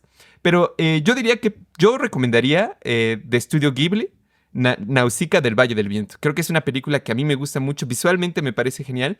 Pero lo más importante es que también trata ideas detrás que pocas veces, a veces creo yo, se tratan tan bien en una obra como esa. Sí, sí, sí. Yo pienso que una distinción importante es la voz autoral, si se quiere, ¿no? O sea, yo estoy seguro que en América, en Norteamérica, hay obras estupendas, ¿no? O sea, lo que han llamado un poco ridículamente novela gráfica, pero son obras con su propio valor narrativo, o sea, son cosas que realmente vale la pena leer, ¿no? En donde la gráfica es un soporte adicional para proveer una capa más a la experiencia del lector, ¿no? Pero la escritura en sí misma me parece fantástica, o sea, fantástica.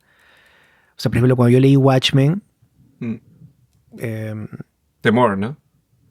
Alan Moore. sí, o sea, yo quedé aplastado, ¿no? Mm. Y estoy seguro que ahora deben haber muy buenos escritores. Por ejemplo, hay un dibujante que a mí me gusta mucho su trabajo, se llama Joe Sacco, y trabaja cosas sobre la guerra, o sea, le gusta retratar la guerra, o sea, y cuenta cómo él va y ve Palestina, lugares que están en guerra, ¿no? Yo pienso que hay muy buenos trabajos. Me parece que una recomendación sensata, si uno está buscando una experiencia, no sé, pues un poco más sofisticada, vamos a ponerlo así, es encontrar la voz autoral, ¿no? Porque como en el manga o en el cómic hay una significativa cantidad de producción en masa de cosas, pero encontrar la voz del autor sí me parece importante. Y yo sí pienso de que un manga para iniciarse con una clara voz autoral sí me parece, bueno, nuevamente lo recomiendo. Berserk. O sea, lean el manga. O sea, es brillante en todos los niveles, tanto narrativo como en la escritura, como en la calidad del dibujo que hay, ¿no? O sea, es una obra de arte múltiple. Y en anime yo creo que... Yo no recomendaría Akira. Me parece que todos eventualmente llegan a Akira. Yo recomendaría creo que Ghost in the Shell. O sea, Ghost in the Shell me parece también un bombazo porque explora una dimensión de la propia concepción de qué es lo que significa ser humano en una sociedad cada vez menos orgánica, ¿no? En donde la noción de lo orgánico y lo mecánico se va volviendo cada vez menos discernible, ¿no? Y además está excelentemente dibujado, excelentemente dirigido, la música es brillante, entonces, bueno, Sí, sí, sí. sí. O sea, anime y manga. Me parece que esas son las... Pues estas recomendaciones completas. Yo ¿Y ahí Carlos? lo que estaba pensando es como quizá dos tipos de públicos, quizá el que no tiene ni idea de anime, de nada, y quiere algo muy simple, muy llevadero, por así decirlo, como comida rápida de McDonald's y que te va a gustar, está muy sencillo, pero ok, es lo que está. O sea, por ese lado les recomendaría Jujutsu Kaisen, que es pues una historia básicamente demonios, peleas, trama de fondo que te hace pensar pues hasta qué punto todos somos demonios, hasta qué punto hay bien y hay que pelear. Y muy llevadero, hay chistes, es como algo bastante accesible, algo para alguien que sea no iniciado y que no quiera profundizar en el dilema del ser, pues les daría algo que es lo indicado ahorita. Es como bastante amable. También hay doblaje. El doblaje es bueno, me parece. Está excelentemente animado también. Sí, está muy padre con el estudio más criticado, que es MAPPA, porque sobreexplota a los trabajadores, que también es el que hizo las últimas temporadas de Attack on Titan, MAPPA. Y otro que les recomendaría, quizá en lo personal me gusta mucho porque son como pequeños cuentos, pequeñas historias de terror y que juegan con la imaginación, que juegan con las formas, que son elementos muy que te rompen la normalidad. Es como, qué inquietante es estar viendo esto y que además muchos de estos cuentos no tienen final. Son las historias de Junji Ito.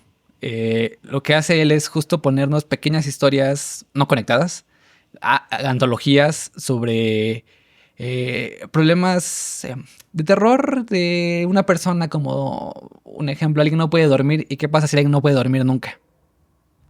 Entonces empieza a jugar con esto, empieza a jugar con los dilemas, o empieza a jugar, o un fantasma que aparece y que te va a decir tu suerte, que te vas a morir qué día. ¿Qué pasa con esta persona? ¿Se vuelve loca? No sé. Siento que está muy, muy bueno y van a sacar apenas algo de él que nadie se había animado a animar hasta ahorita, que es Uzumaki. Porque en el dibujo es un reto, o sea, lo ves y es algo alucinante. Son formas que no te imaginas del cuerpo humano, del mundo, de la estructura, de la arquitectura, del paisaje. Todo es... Uzumaki quiere decir remolino y todos son remolinos en la historia. Entonces apenas va a salir, entonces también se las recomiendo. Espero que esté buena la animación, pero al menos el manga está muy bueno. Perfecto, pues... Impresionante que no hayamos hablado de Evangelio, ¿no? Parece que ya hemos pasado... Está en el margen. O de Death Note, que también tiene algo similar, que yo también ahorita no lo pensaba, pero ese también sería un buen inicio. Pero, pues bueno, muchísimas gracias por estar. Yo creo que ya hemos acabado. Ha sido un análisis extenso ahora sí de este anime y en general del anime. Esperemos que de nuevo estén aquí, que podamos tratar otros temas, no solamente anime, a lo mejor otras películas, productos culturales o directamente temas políticos. Pues nada, muchísimas gracias José, muchísimas gracias Carlos y espérenos la siguiente semana en otro episodio de Películas e Ideología.